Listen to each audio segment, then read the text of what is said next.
Jusqu'à 13h, Côte-Nord. Attitude. Côte-Nord. Côte-Nord. Attitude. Bon lundi midi tout le monde et bienvenue à notre émission d'actualité d'affaires publiques à Pure FM. Mon nom est Jean-Saint-Pierre, j'anime Côte-Nord Attitude et ce lundi midi, je suis en compagnie de Valérie Dionne qui va faire un gros bout avec nous cette semaine à Côte-Nord Attitude. Effectivement, ça me fait plaisir, Jean. Elle va remplacer Tommy Auger demain qui s'en va à l'extérieur de cette île. Aujourd'hui, on a une émission bien remplie, Valérie. On va parler avec notre députée en ouverture, Madame Marilyn Gill. On le sait, je pense que c'est jeudi dernier, c'était son anniversaire. Oui. Ça faisait 1 an que les parlementaires, qu'on a changé de parlement du côté d'Ottawa. On va faire le bilan de sa première année. On sait que c'est une députée du Bloc québécois qu'on a élue pour nous représenter sur la Côte-Nord. Marilyn Gill est à Ottawa présentement, mais on va lui parler par téléphone en direct vers 12h15. Également ce matin, j'ai reçu l'agent syndical bien connu de la FTQ Construction sur la Côte-Nord, Bernard Rambaud-Gauthier. Je voulais le faire réagir la semaine dernière là à cette nouvelle d'Hydro-Québec, la porte-parole qui est venue nous dire là que on pensait du côté d'Hydro avoir fait le maximum pour maximiser les retombées économiques, le nombre, la proportion de travailleurs qui vient de la Côte-Nord. 46% de la Côte-Nord, en tout cas, dans ma tête à moi, je pensais que ça pourrait être plus que ça, mais Hydro-Québec a sa version. On aura la réaction de Bernard Rambaud-Gauthier, qui a toujours le verbe facile et le propos coloré. Je lui ai demandé s'il aimait ça, la flaque, là, qui fait sa marionnette. Là. Depuis la nouvelle saison de... Ça fait 3 semaines qu'il y a un Rambaud à l'émission de la flaque. À Radio-Canada, exactement. Je pense qu'il est flatté de ça. En tout cas, j'ai hâte d'entendre sa réponse. Oui, en entrevue, Bernard Rambaud-Gauthier vers 12h25 minutes sur nos ondes. Hier, il y avait une activité assez spéciale du côté de Matamec-Moisy, le Surfshark Open. Les amateurs de surf, eux autres, ils étaient contents qu'il fasse pas beau, je pense, en fin de semaine. Je pense que oui, hein. Les vagues étaient plus grosses. Oui, c'est ça. Il y avait des gens d'un peu partout au Québec, là, réunis pour faire du surf dans notre région, à Moisy-Matamec. On va en parler avec Frédéric Dumoulin, qui est responsable de cette activité et qui a une entreprise également qui agit dans ce domaine ici à cette île. Également, en fin d'émission, Valérie, on reçoit la chanteuse native de chez nous, Caroline Noël. Oui, tout à fait, parce que la semaine dernière, elle a lancé une chanson, un extrait pour les radios qui tourne chez nous d'ailleurs, ça s'appelle « Oublie-moi » et elle a un album en préparation, des chansons originales, donc on va aller prendre de ses nouvelles. Elle chante toujours également là pour le train Orford Express, donc on va prendre des nouvelles de Caroline Noël tout à l'heure. Elle a joué sa chanson ce matin, on l'a entendu? Elle va jouer cet après-midi, je crois. Elle va jouer cet après-midi à surveiller Caroline Noël, une chanteuse de chez nous qui commence à percer un peu partout.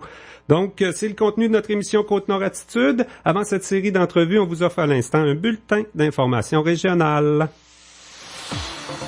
Actualité Pure FM.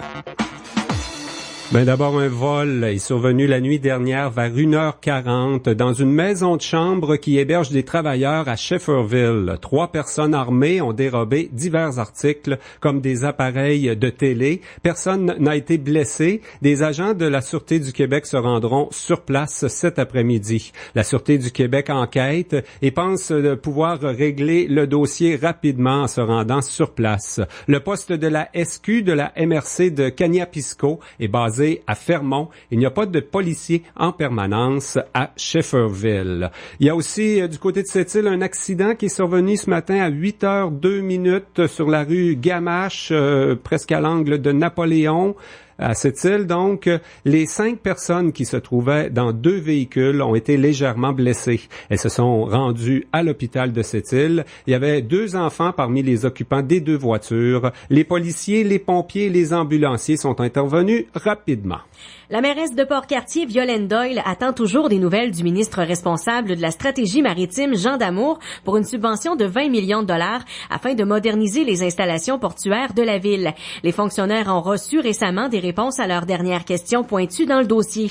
Port-Cartier est devenu en décembre 2015 la première des 16 zones industrialo-portuaires du Québec. La ville souhaite depuis l'aide de Québec pour la réfection du quai municipal et l'ajout de commodités. La mairesse Violaine Doyle ne perd pas espoir d'une annonce politique bientôt.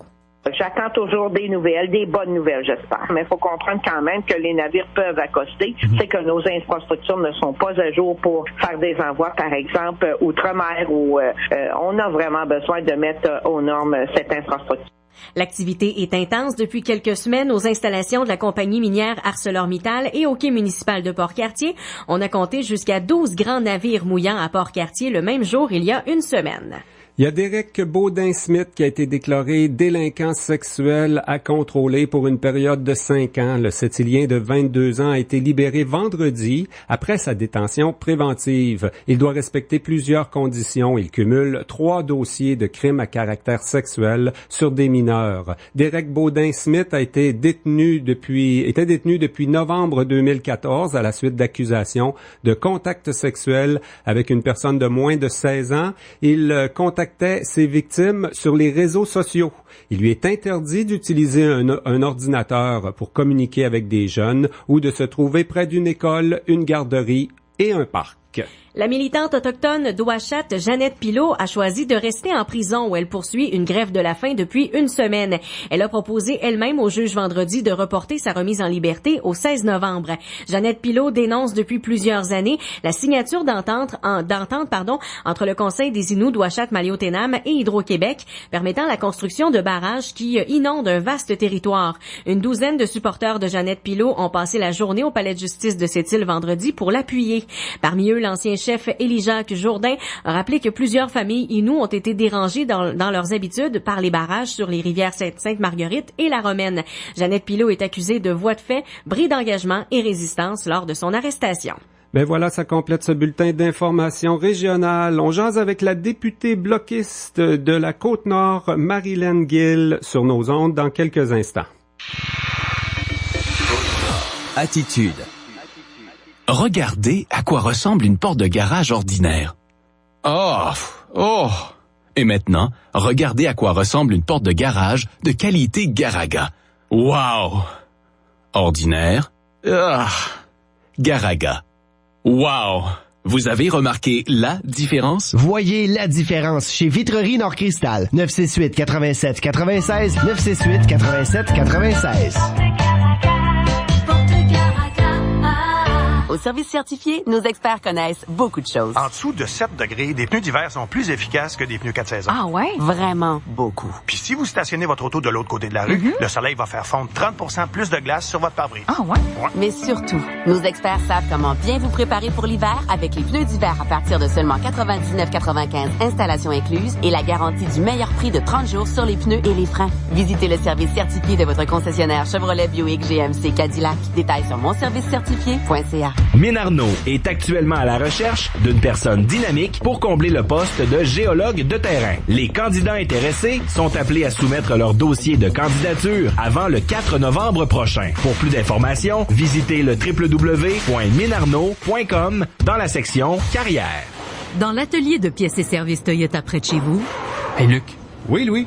T'as vu les pneus d'hiver autorisés par Toyota? Oh, j'aime le caoutchouc. Eh, mais en, tout un caoutchouc. Hydrophile à part ça? Super qualité. Et les bandes de roulement? Pas croyable. Et les lamelles d'évacuation? Superbe. De vrais bons pneus pour nos hivers québécois. Notre promesse du meilleur prix couvre les 15 marques de pneus autorisées par Toyota. Pour vos pneus d'hiver, visitez un technicien certifié chez vos concessionnaires Toyota du Québec. Voici un message de la Ville de Sept-Îles. En raison de travaux planifiés sur le réseau d'aqueduc, la Ville de Sept-Îles demande aux résidents du secteur Clark de faire bouillir leur eau 1 minute avant consommation par mesure préventive à compter du mardi 25 octobre à 8h et ce jusqu'à avis contraire. Je répète, la Ville de Sept-Îles demande aux résidents du secteur Clark de faire bouillir leur eau 1 minute avant consommation par mesure préventive à compter du mardi 25 octobre à 8h et ce jusqu'à avis contraire. Merci de votre collaboration. Multilogis, le motel Voyageur et la salle Jean-Marc Dion présentent ce mardi 25 octobre à 20h Philippe Laprise. Faites comme franchement Philippe, mais tu peux pas courir avec un chandail en coton là, ça respire pas. Mais ça essuie, ça j'en ai besoin. Philippe Laprise possède une facilité déconcertante pour divertir son public avec son sens du timing et son aisance sur scène. Des billets sont encore disponibles au 962-0100 ou achetez-les en ligne en tout temps au www.spectacle-7-île.com. votre salle de spectacle présente pour vous sur Facebook. Jusqu'à 13h. Côte-Nord. Côte-Nord. Attitude. Pure FM. 94.1. Eh bien, notre députée fédérale Marilyn Gill a probablement fêté son premier anniversaire, Valérie, sur l'avion entre Ottawa et Bécomo la semaine dernière. Je pense que c'est jeudi, là, ça faisait exactement un an jour pour jour que Justin Trudeau devenait premier ministre et Marilyn Gill, députée de Manicouagan. Bonjour, Madame Gill. Bonjour, Monsieur Saint-Pierre. Ça a été une grosse fête? Ça a été assez tranquille parce que j'ai été à Ottawa jusqu'à samedi. Ah, ça vous avez été obligé de fêter ça à Ottawa, même pas dans le comté. C'est moins le fun pour des souverainistes fêter du côté d'Ottawa, je suis sûr. Ah, bon, on va à Gatineau. Dites-moi, comment vous avez apprécié là, votre première année? C'est sûr qu'il y a eu des apprentissages, des ajustements. Vous avez eu le temps quand même de saisir quelques dossiers au vol. Vous avez une petite équipe au Bloc québécois. Ça vous fait beaucoup d'ouvrages, ça, chacun? Oui, en effet, ça fait beaucoup de travail, mais je pense que oui, tous les députés, en arrivant la première année, on apprend même avec des grosses équipes. Il y a une partie de travail qui est sur le tas, comme on dit. C'est exactement ça. Petite équipe, mais assez soudée justement, parce que quand on est moins, mais tout le monde travaille à tout. Année chargée, mais je suis heureuse. Elle est passée, c'est hyper stimulant, mais en même temps, on a hâte que tout soit solidifié, là, la base soit solidifiée pour poursuivre de façon plus concrète, je dirais, tout ce qui est dossier. Il y a beaucoup de travail, hein. Un député, c'est pas simplement nous représenter à Ottawa puis surveiller ce qui se passe puis les projets de loi, c'est d'être présent dans le comté. Puis Marilyn Gill, je m'en souviens en campagne électorale, elle voulait être présente dans le comté. Est-ce que vous êtes capable de concilier les deux parce que votre comté il est grand en Moses, là? Oui. En effet, j'essaie de le faire le plus possible. Entre autres, j'ai dit je vais être présente, puis je parle de mes enfants, j'ai pas le choix et je trouve ça intéressant pour la conciliation travail-famille. Je les emmène avec moi, mais par exemple cette semaine, regardez, jeudi, je vais être à Sept-Îles, justement. Je prends un vol, je vais être à Sept-Îles, aller-retour. Je vais pour le grand événement pour tous les aînés de la Côte-Nord. Ensuite, l'événement 8, le 5 à 8, je crois, le soir. Ensuite, je reviens à Ottawa, excusez-moi, vous voyez. Et puis samedi prochain, mais je vais être encore à ce moment-là à Malietenham. Puis ensuite, je vais être à Port-Cartier le soir. Et puis bon, c'est ça. Je reviens avec Bécomo le lendemain. Donc on essaie. Là, c'est certain que parfois. Ça a été une bonne année pour accumuler des Air Miles, si je comprends bien là. Ah oui, j'en fais beaucoup en auto pour pouvoir en faire le plus possible. C'est aussi fou que ça, mais pour se dire, il faut que j'arrête à certains endroits, comme la Haute-Côte-Nord, ça me donne cette occasion-là. Et puis aussi de faire des liens. Vous dites, oui, le travail à Ottawa, le travail en circonscription, puis il y a aussi tout le réseautage qu'on va faire à l'extérieur quand j'ai des rencontres avec différents intervenants, mais souvent les bureaux sont à Montréal ou à Québec, sur la route, ce qui fait que c'est plus pratique de le faire en auto. Bon, puis les dossiers, là, on vous a entendu parler un peu de l'assurance-emploi au cours de la dernière année. Ça a peut-être été pour vous le dossier le plus urgent, là. On voulait accommoder les gens qui vivent un trou noir ici, au milieu de l'hiver. Oui, c'est certain que ça va toujours avec les dossiers prioritaires desquels on a parlé en campagne. Ça change pas. C'est ça qui est important pour les gens, mais c'est là-dessus qu'on travaille. Oui, on en a parlé. Il fallait attendre le budget du gouvernement et ses intentions parce qu'il avait promis justement de régler le trou noir. Madame Leboutillier également, qui est ministre du Revenu, mais bon, qui est en Gaspésie, qui vit, dont sa population, malgré ce qu'elle en dise, vit exactement la même chose. Il y a également le bois d'œuvre. C'est certain qu'on attend ce que va faire le gouvernement. On dit bon, est-ce qu'il va faire quelque chose? Il est au courant, ça fait 40 ans que ça dure. Qu'est-ce qu'ils ont prévu de faire? Puis là, on voit, il y a pas de plan B. On attend les Américains. Donc, le dossier de la LAC aussi, j'avais rencontré les retraités de Cliff, même avant ma campagne électorale. Il fallait que je me fasse un portrait aussi de ce qui se passait sur la Côte-Nord. Donc, je travaille sur un projet de loi présentement, en fait, qui va être déposé cet hiver aussi. Ce qui fait que j'essaie, oui, de travailler sur tous les tableaux. Question urgence, c'est certain que tout pour nous serait urgent. Peut-être moins, par exemple, j'ai dû consulter, mais nous étions tenus de le faire pour la réforme démocratique. Puis on voit que présentement, Monsieur Trudeau a décidé que c'était plus important. C'est plus une priorité, mais oui, je veux travailler surtout les dossiers en circonscription, d'où l'idée d'avoir, j'ai parlé de bureau nomade, là, on a eu beaucoup de difficultés pour ce qui est des budgets. Vous allez m'expliquer ça tantôt, votre bureau nomade, là. Là, si je comprends bien, jeudi soir, vous êtes à Sept-Îles pour être à l'écoute des aînés, c'est ça? Oui. Oui. Et dites-moi, finalement, comme député du Bloc québécois, vous aviez appuyé davantage Mme Martine Ouellette dans la campagne, la course à la chefferie. Là, c'est M. Lisée qui est moins pressé de faire la souveraineté. Votre petite équipe du Bloc qui était derrière Martine Ouellette, vous vous êtes ralliés, vous allez vous rallier aussi certain. À son échéancier, son plan de travail? Ben, c'est certain que le Bloc québécois est une formation distincte. Puis quand on l'avait fait, malgré qu'il y avait 4 des députés du Bloc qui appuyaient Madame Ouellette, mais de façon connue, là, pour ce qui est des autres, on peut pas tout savoir. Oui, c'est certain, on appuie quelqu'un de la famille souverainiste en disant bon, ça serait mon chef, mais bon, M. Lisée a fait une campagne tout à fait satisfaisante. On l'a vu, deuxième tour, l'a remporté haut la main. Il y a eu 47% des votes au premier tour. Évidemment, on va travailler avec le Parti québécois. On parle tout le temps du vaisseau amiral, mais oui, c'est le véhicule de la souveraineté. La souveraineté sera pas à Ottawa. On le dit, le Bloc souhaite défendre le Québec, mais quand on aura notre pays, on n'aura plus besoin d'être à Ottawa. Donc, tout à fait satisfaite et bien sûr qu'on va travailler avec M. Lisée. Je l'ai rencontré d'ailleurs, justement, quand je dis qu'il faut aller un peu partout. J'ai rencontré vendredi soir dernier à Montréal et aller lui dire que justement, je travaillerai bien sûr avec lui. Bon. Puis votre idée de bureau nomade, là, c'est la première fois que j'entendais ça. J'ai vu ça sur un de vos communiqués la semaine dernière. Vous savez qu'un de vos prédécesseurs, député du Bloc québécois dans le comté ici, Ghislain Fournier, lui avait décidé plutôt d'ouvrir un bureau à Havre-Saint-Pierre qui jasait avec les gens de la Basse-Côte-Nord. Un bureau nomade, c'est quoi? Que ça mange en hiver? Ça se déplace en skidoo, quoi? Oui, exactement. Il va se déplacer n'importe comment. Ben, en fait, ce que je voulais faire, parce que je veux parler de 2 choses. Première des choses, le bureau, évidemment, je voudrais qu'il y en ait un partout dans toutes les MRC. On en a 6, on sait que souvent les problématiques ou les priorités sont pas les mêmes partout. Reste que de placer un bureau à seulement un endroit, je pourrais même en ajouter un 3e, c'est un peu avec les budgets qu'on a, c'est très difficile. Donc, ce qu'on s'est dit en équipe, c'est que bon, on va envoyer quelqu'un. Moi, c'est important que tout le monde qui travaille pour être embauché, les gens doivent accepter de se déplacer partout sur la Côte-Nord et même à Ottawa. Donc, les gens veuillent se déplacer et qu'il y ait quelqu'un qui, à la demande, que ce soit la communauté, que ce soit un groupe de citoyens, on va se déplacer. Mais pas se déplacer juste pour une rencontre où on va dire, on va faire une rencontre téléphonique. Mais si vraiment il y a un besoin, oui, on va aller 3 jours, 4 jours, 5 jours.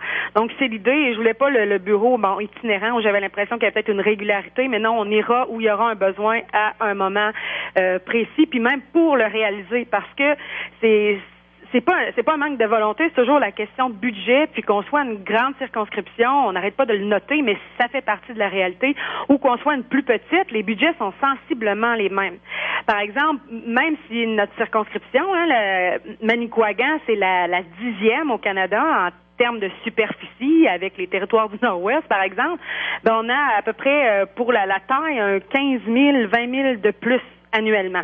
Donc, 15 000, 20 000, quand on connaît le prix des loyers pour avoir un bureau, pas un bureau, je veux pas du luxe du tout, là. J'aime mieux le service aux citoyens qu'avoir quelque chose de luxueux. Juste ça prend le budget complet. Donc, ce qu'on veut, c'est utiliser plutôt l'argent, dire non, on va se rendre sur le territoire, on va voir les gens, on va trouver des façons de les rencontrer. Puis, j'ai fait des demandes aussi présentement, parce qu'on a beau dire on n'a pas d'argent, mais il faut aussi le demander. Entre autres, parce que la circonscription, oui, on a un nombre de personnes, puis elle a été redécoupée à englober la Haute-Côte-Nord, donc toute la Côte-Nord maintenant, mais on va avoir plus d'argent pour ça. Oui, on nous agrandit le territoire, mais ça suppose qu'on se promène un petit peu plus. Ça suppose qu'on doit aussi rendre ces services-là, et puis demander de l'argent parce que je trouve que c'est un peu comme si on était une nouvelle... parce qu'il y a eu des nouvelles circonscriptions aussi, les 3 qui ont été ajoutées au Québec, qui ont eu des budgets supplémentaires. Puis nous, en même temps, il nous manquait du matériel quand on est arrivé. On n'avait pas de bureau, on n'avait pas de chaise. Donc, j'aimerais ça qu'on en tienne compte aussi, que le gouvernement, le gouvernement m'a fait ma demande est ce qu'on appelle le bureau de régie interne. C'est eux qui décident de ce qui est alloué aux députés pour qu'ils puissent faire correctement leur travail. Mais ils peuvent considérer la superficie d'un comté comme le vôtre. Oui, la superficie, puis même des besoins comme là. Si on arrive en fonction, puis on n'a pas de bureau, on n'a pas de chaise, moi, si ça me coûte 40 000, être obligé de reprendre des bureaux pour tous les employés, les 7 employés. Oui. Là, il y en a 2 maintenant au bureau de cette île. Tu as 2 personnes à temps plein ici. Exactement. Est-ce que c'est eux autres qui vont être nomades? En fait, il y a une personne à Bécomo qui va l'être. Toute personne pourrait l'être parce que, en fait, j'ai même, mon Dieu. Tout le monde, on est responsable. Je pensais que tu allais me dire t'engager un Inou traditionnaliste pour le rôle du nomade. Oui, je pourrais, mais je suis assez nomade moi-même. D'ailleurs, je pourrais être le bureau nomade moi-même aussi. Mais j'allais dire, tous les gens peuvent l'être parce que les adjoints se spécialisent aussi dans différents dossiers.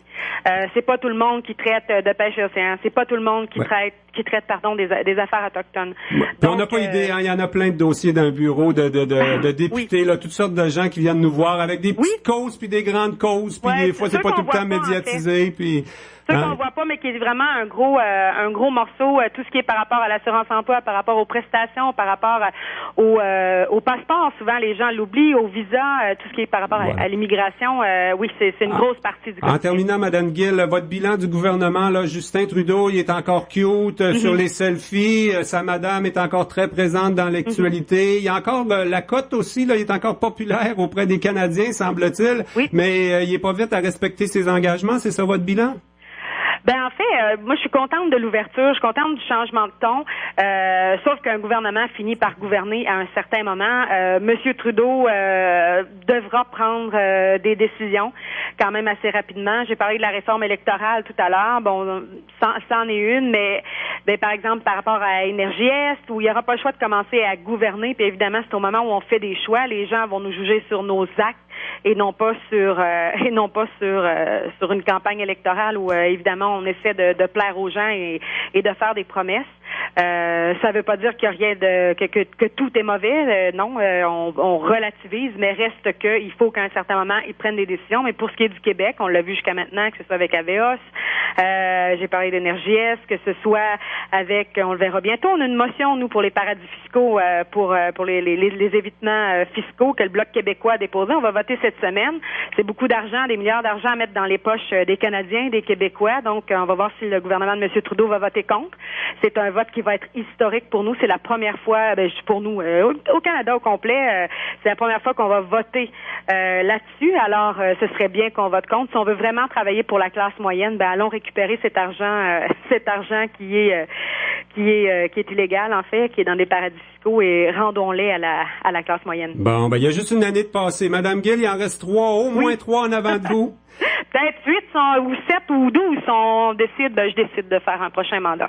Il n'y a pas d'avenir pour les souverainistes à Ottawa, normalement. Là. Vous n'êtes pas supposé souhaiter d'être là longtemps. Exactement. À ce moment-là, j'irai au Québec. Madame Gill, un gros merci pour l'entrevue en direct. Il y a ma collègue Valérie qui a souri quand vous avez dit que ça se passait bien pour votre conciliation travail-famille. Ça fait qu'on est bien content pour vous. Merci, c'est gentil. Au revoir. Et dans quelques instants, une entrevue avec Bernard Rambaud-Gauthier qui a été enregistrée ce matin. Il réagit à la position d'Hydro-Québec qui dit qu'il a fait son maximum pour les travailleurs de la Côte-Nord au chantier Romaine. Jusqu'à 13h. Côte-Nord. Côte-Nord. Attitude.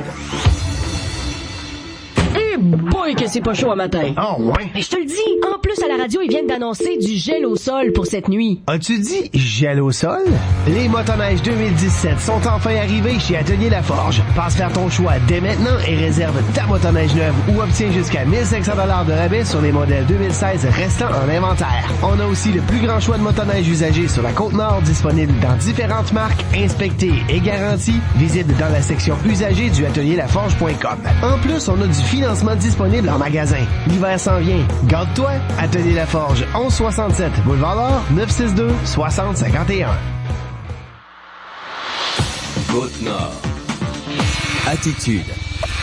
Pure FM 94. Une personne d'Hydro-Québec qui nous confirmait que 46% de la main-d'œuvre de la Côte-Nord actuellement au chantier Romaine. Pour Hydro, c'est le maximum qu'on pouvait faire. On est satisfait de l'effort réalisé pour maximiser les retombées économiques sur la Côte-Nord. On a la réaction aujourd'hui du syndicaliste Bernard Rambaud-Gauthier. Bonjour, bienvenue à Côte-Nord Attitude. Alors, la semaine de chasse a été bonne. Là, on n'a pas pu avoir ta réaction la semaine dernière parce que t'étais dans le bois, hein? Ouais, dans le bois puis de mauvaise température, fait qu'oublie la chasse. Ça aide pas, ça va aller l'an prochain. Quand même, le dossier d'Hydro-Québec, là, c'est un peu le dossier qui t'a fait connaître, t'as organisé des choses, il y avait beaucoup d'insatisfaction. C'est sûr que dès le départ, on voulait qu'il y ait le maximum de travailleurs de la Côte-Nord. Là, on nous dit 46%. Ça a tourné à peu près autour de ça, là. Ça fait plusieurs années, quand même, le chantier Romaine. Vous autres, auriez espéré quoi, là? Autour de 60% de travailleurs de la Côte-Nord? Ben, regarde, première des choses, je suis pas un grand statisticien. Moi, je vis avec la réalité puis le concret. La réalité, c'est qu'on a encore énormément de monde qui travaille pas. sur la Côte-Nord, puis qui pourraient avoir accès au chantier de la Romaine, mais qui n'ont pas accès. Aller dire que 46% c'est suffisant, regarde, je trouve ça ridicule un peu, là. C'est se débarrasser du problème cavalièrement, je dirais. On n'avait pas des objectifs chiffrés, c'est ça que tu veux dire. C'est ce que tu veux, c'est faire travailler votre monde. Ben, c'est ça. Puis, tu sais, les gens qui te sortent ces statistiques-là, c'est des gens, ça vient de Montréal, Québec, Saguenay, ça vient d'un peu partout. Ça connaît pas région. Ils vivent pas ici, puis ils vivent pas notre réalité. Les autres, ils rentrent en avion, puis ils ressortent en avion. Ils passent au-dessus de nous autres, tu comprends? Puis ils peuvent pas, ils se trouvent 40 000 pieds, c'est haut un peu.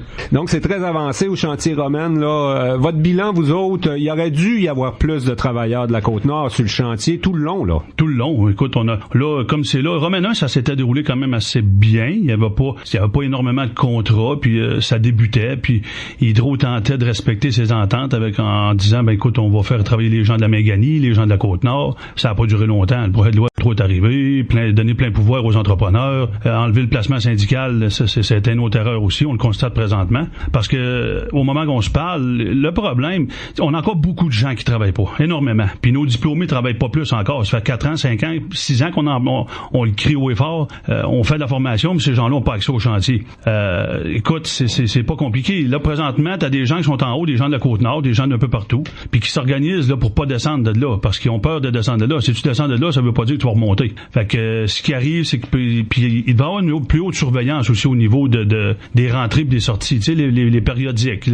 La convention prévoit que il y en aurait 28-10, mais t'as des gens qui font 70-80 jours là-bas. Fait que si tu fais 70-80 jours, t'as au moins 2-3 personnes qui travailleront pas, puis vont rester en bas. T'as des contrats comme le barrage qui vient de se terminer, qui avait pas loin de 200 travailleurs. Pratiquement la moitié sont rendus chez les 2 autres contrats les gens qui sont en haut s'arrangent pour chevaucher les contrats.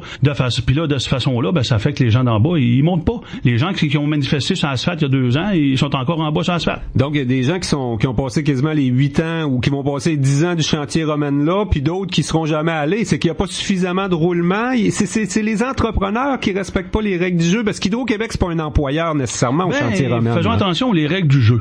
On sait que depuis l'avenue de la loi 33, les entreprises ont ramassé plein de pouvoir, plein de droits de gérance. Bon, la loi les protège, puis Hydro-Québec, écoute, moi je trouve que il se cache un peu derrière ça aussi.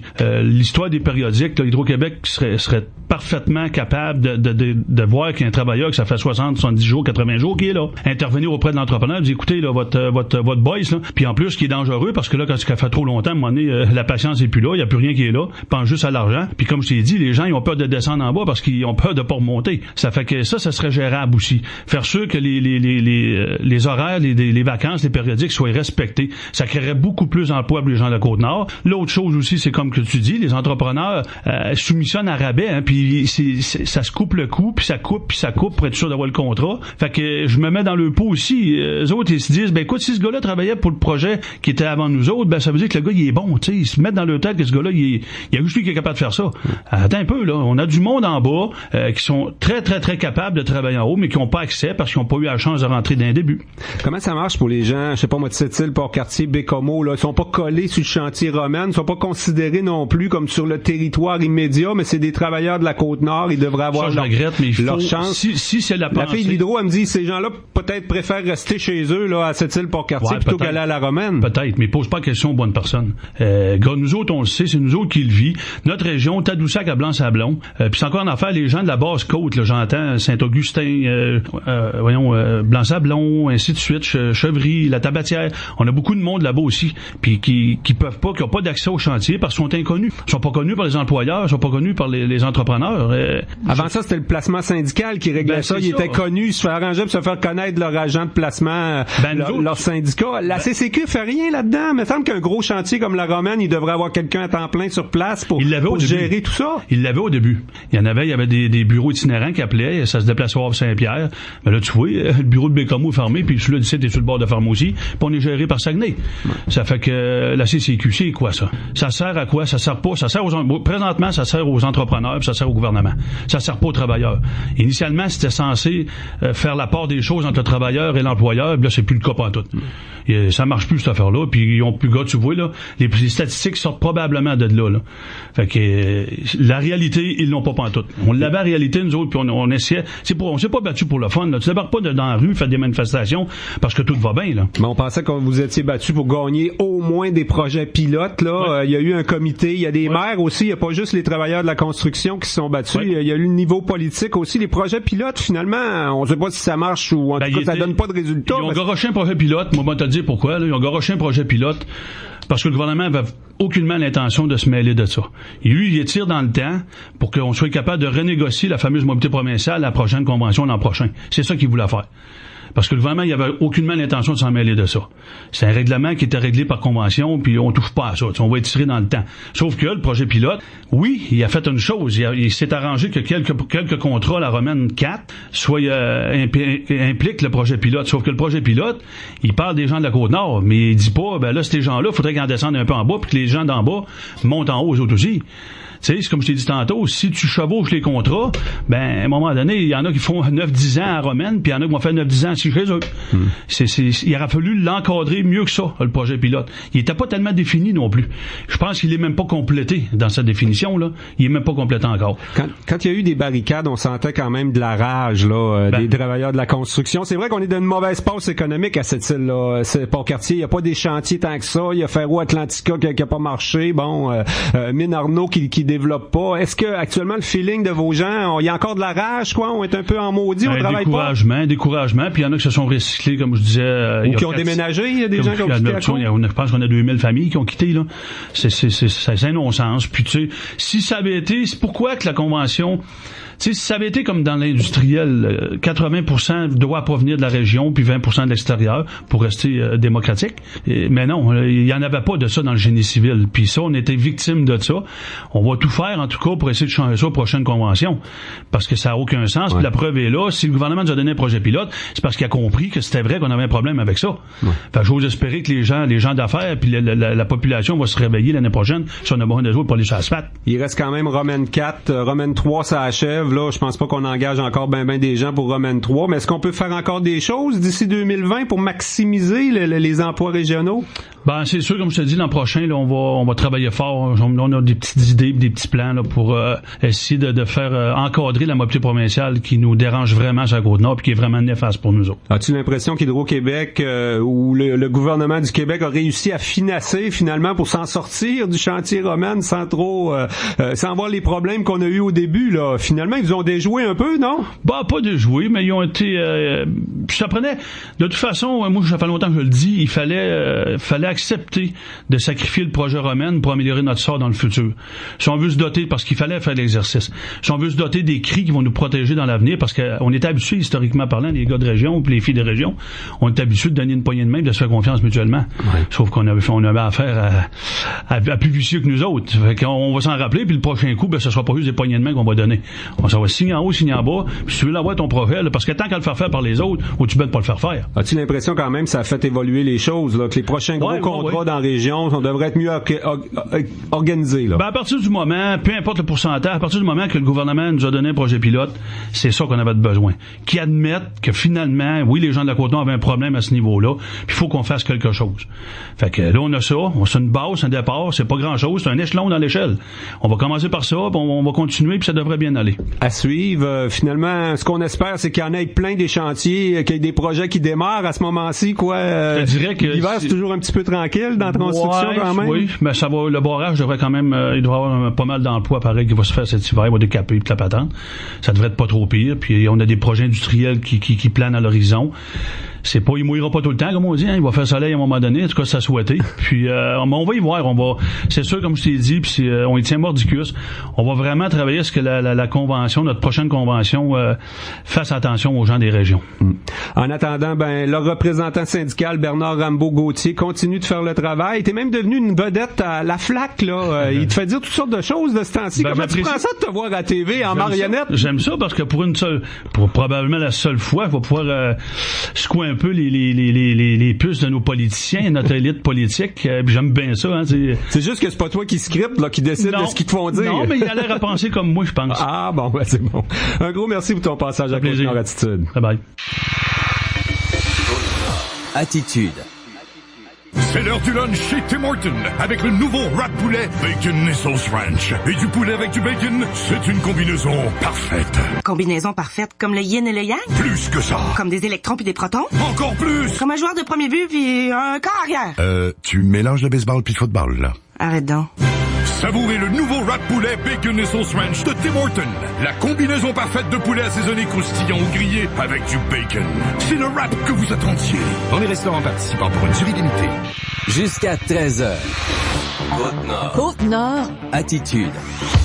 Pure FM 94.1. Valérie, on va parler de surf au cours des prochaines minutes. C'est une belle activité d'automne. Puis il y avait un événement cette fin de semaine du côté de Plage Lévesque, finalement. C'est Frédéric Dumoulin qui est avec nous de Surf Sharp. C'est le nom de son entreprise. Et la compétition de cette fin de semaine s'appelait le Surf Open. Bonjour Frédéric. Bon midi tout le monde. C'est ça, c'était le Surf Shack Open.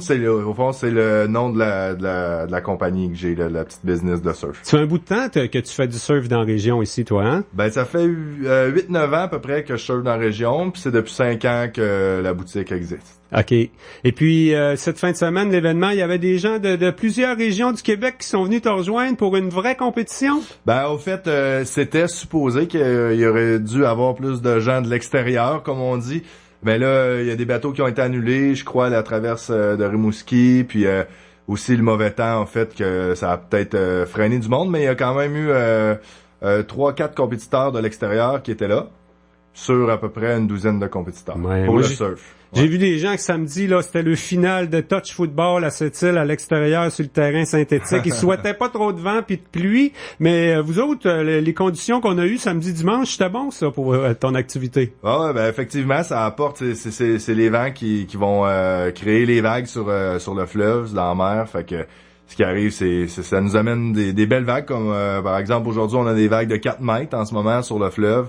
Il y en a qui sont dans l'eau là, puis ça s'amuse. Ouais, puis la pluie, ben garde, on se mouille de toute façon, ça fait que ça dérange pas tant que ça non plus. Ouais, ben le sport, en tout cas pour ce qui est de la côte est, cette île, ben c'est souvent les ouragans ou les fins d'ouragans, les tempêtes qui nous amènent les grosses vagues. N'empêche que l'été, on a des petites vagues d'à peu près 1 mètre. Qui vont être parfaites pour initier des personnes ou pour se faire un premier contact avec la vague. Là. Ouais, c'est ce que tu fais d'ailleurs avec ton entreprise. Tu fais beaucoup de formation, d'initiation au surf. C'est un peu un des volets, je pense, de ta boutique. Là. Ouais, ben c'est un des volets principaux qu'on a. Là. C'est exactement ça, de donner la chance aux gens de goûter au surf dans un cadre sécuritaire, dans un cadre aussi vraiment naturel, parce qu'on est vraiment chanceux. C'est à Côte-Nord, on a des plages à perte de vue, plein d'anses, plein de baies qui nous offrent on appelle ça des spots différents, des spots de surf. Fait que tranquillement, je fais découvrir ça à des clients, des touristes beaucoup aussi là qui viennent pour ça.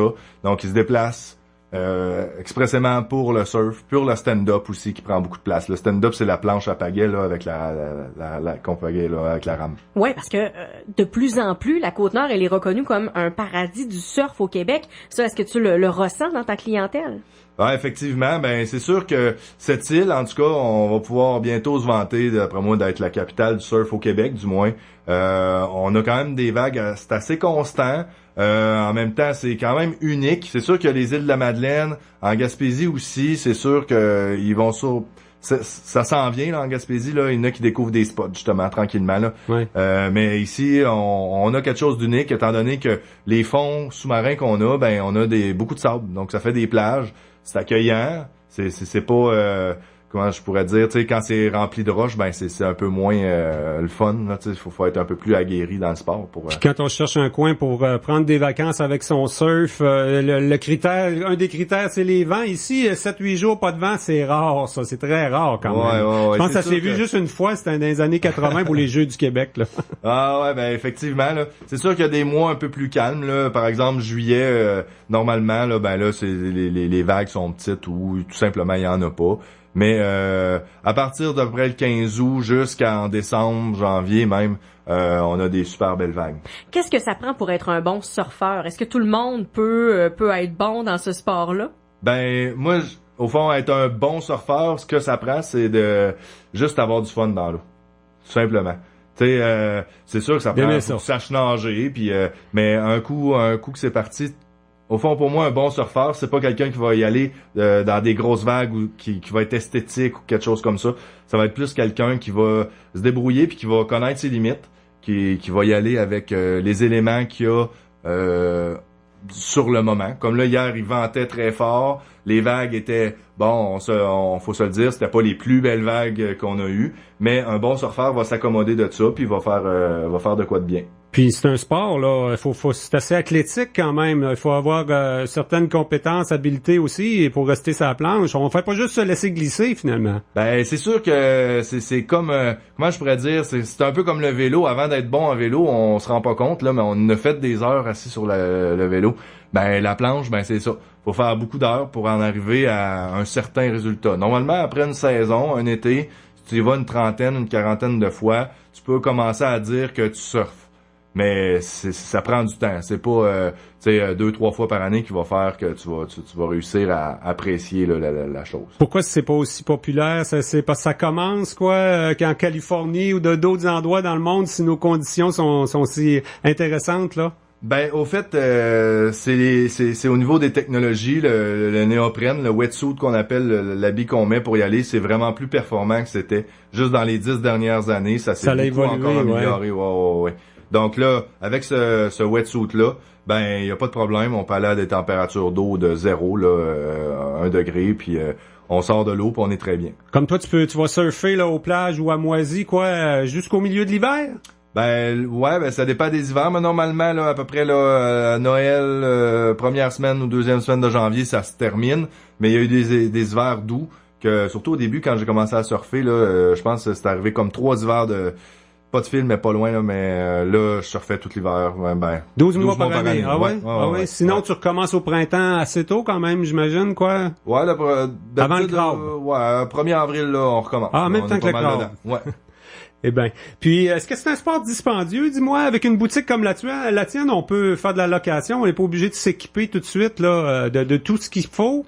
Ben c'est sûr que des fois ça a de l'air cher, mais c'est pas plus cher que par exemple le ski, le hockey ou c'est à peu près pour un kit de départ un 1000$ qu'on va mettre, puis là on peut surfer durant la belle saison. C'est un kit pour l'été là que je parle. Là. Ce que tu appelles la belle saison, c'est l'automne là. Ben la belle saison, je veux dire quand il fait chaud. Après ça là, ça te prend un wetsuit qui vaut un petit peu plus cher là, on parle plus de peut-être 400-500 de plus. Mais de toute façon, un coup que t'as ça, t'es libre. Le sport du surf, c'est ce qui fait sa beauté, c'est que t'es libre, ça te coûte rien après. Tu sais la mer c'est à tout le monde, puis t'as pas besoin de payer une passe, de payer un droit d'accès ou rien de ça.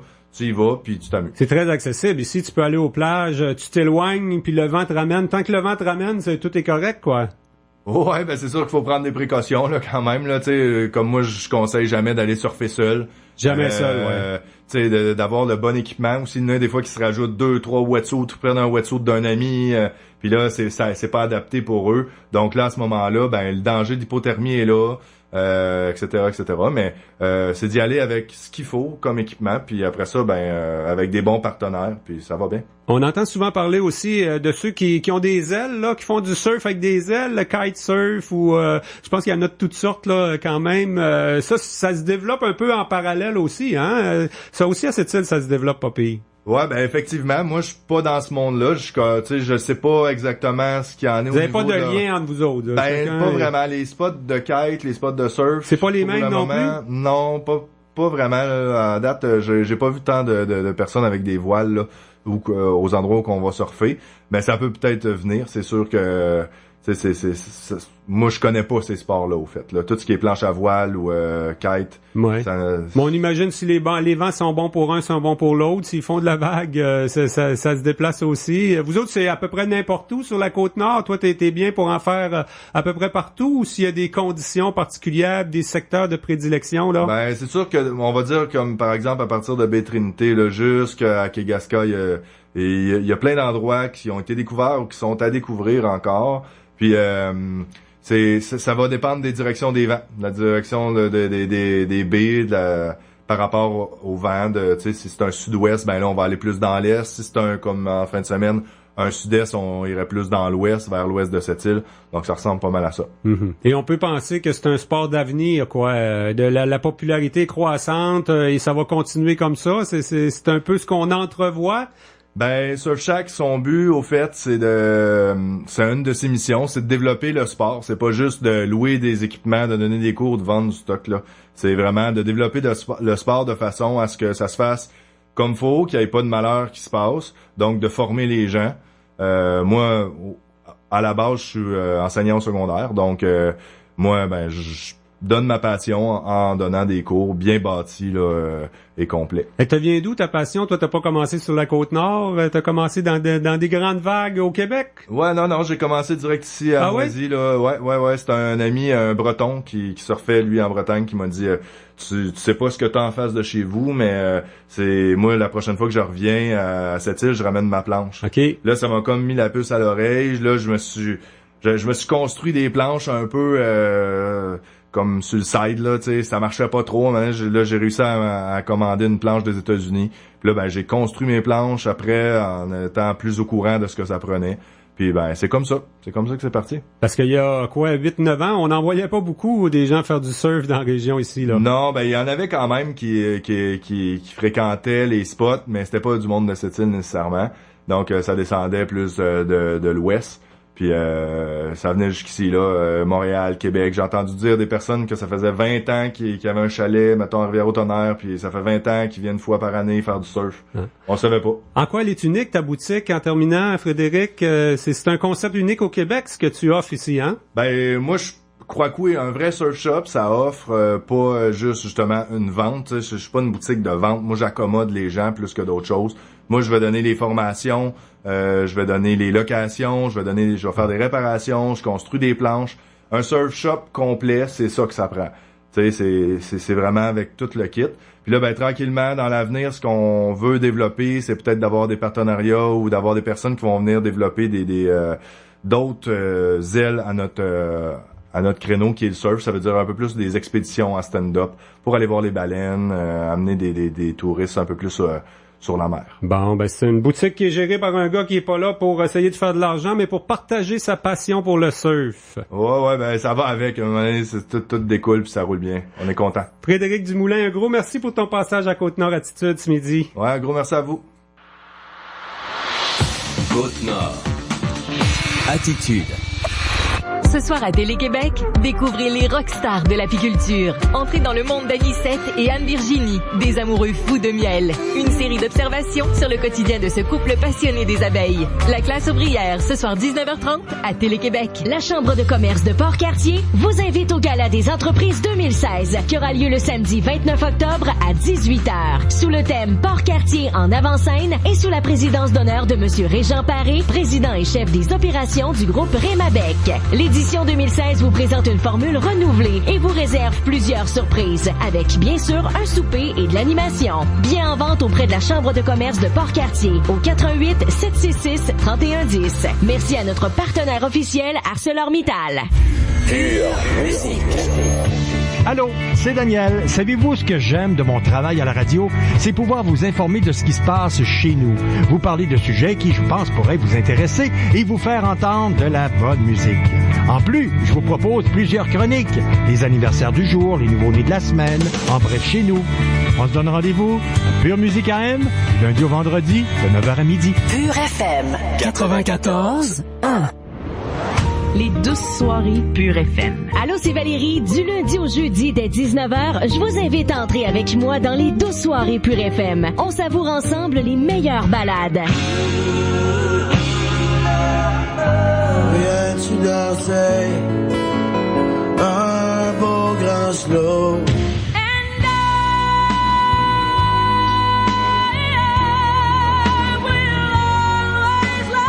On se retrouve du lundi au jeudi de 19h à 21h. Pure FM 94.1. Côte-Nord Attitude. Pure FM 94.1. Eh bien, Valérie, on complète l'émission en parlant de chansons et d'une bonne chanteuse qui est native d'ici, Caroline Noël, qui est avec nous au bout du fil. Bonjour, Caroline. Bonjour, ça va bien? Ça va super bien. Écoute, Caroline, ça bouge pour toi ces temps-ci. Tu as un extrait radio qui est sorti il y a de ça une semaine ou deux environ. Ça s'appelle « Oublie-moi ». Nous, on la tourne ici à Pure FM. Donc, parle-nous un petit peu là, de cet extrait-là. Ben oui, en fait, cet extrait-là, qui a été enregistré en fin 2013 parce que, moi, comme je chante sur le train, j'ai fait beaucoup d'albums de covers, tout ça. Et puis là, je me disais, il y a l'éditeur Jean Valiquet qui m'avait proposé cette chanson-là, puis ça faisait longtemps qu'il me la proposait. Puis j'étais comme pas rendue là, tout ça, parce que en fait, c'est comme un peu une chanson, si on veut, originale. Donc, j'étais comme pas rendue là. Puis là, à ce moment-là, je me suis dit, en 2013, je pense que je suis comme en transition là vers un album de chansons originales. Donc, je vais la mettre sur mon prochain album.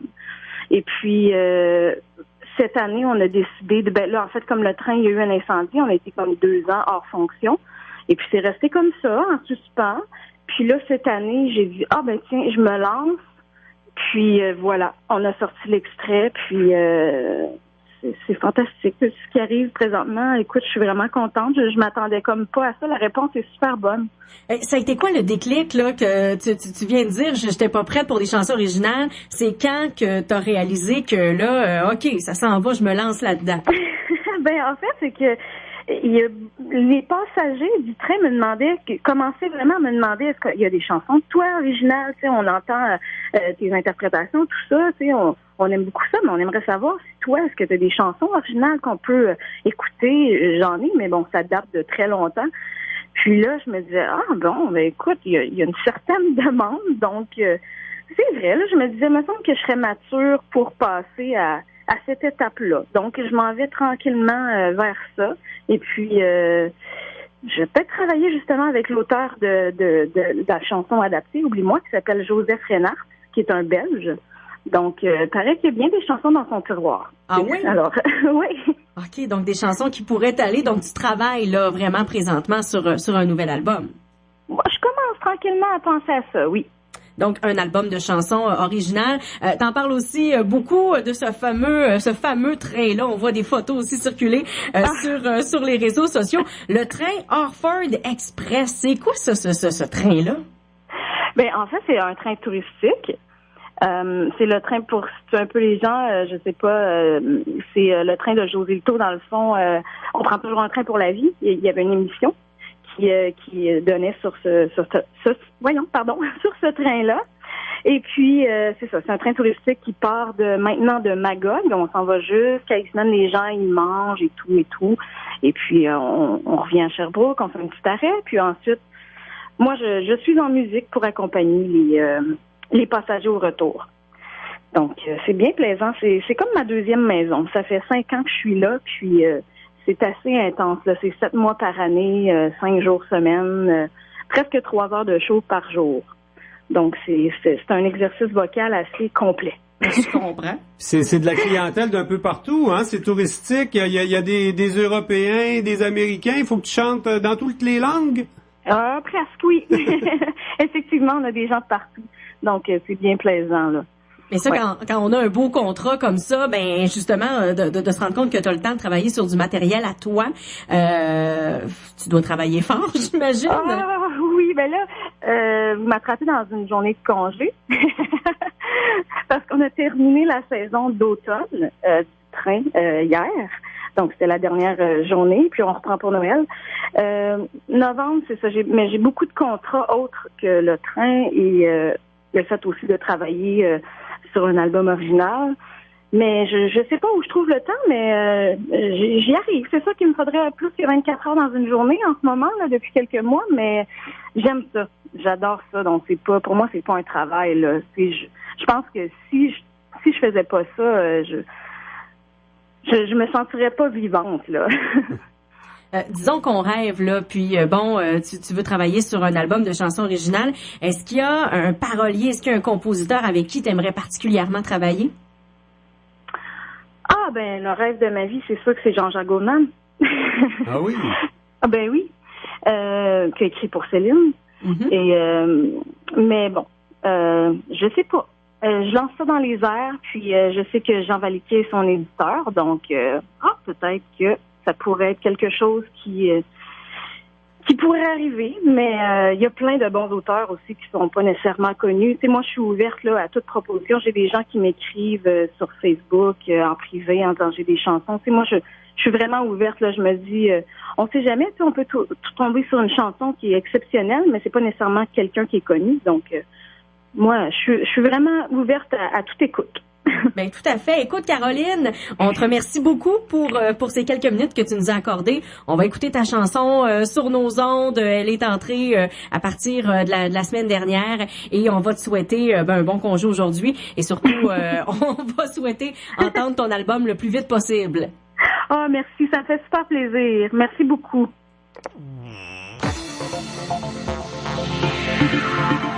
Et ça complète notre émission, Valérie, pour ce lundi. On est quoi, le 24 octobre? Oui, déjà. Aujourd'hui, C'est déjà. fou, hein? Demain, à Côte-Nord Attitude, ben, on verra. Hein? Il nous reste du travail à faire. Oui, on aura tout à fait. certainement quelques entrevues à vous offrir encore.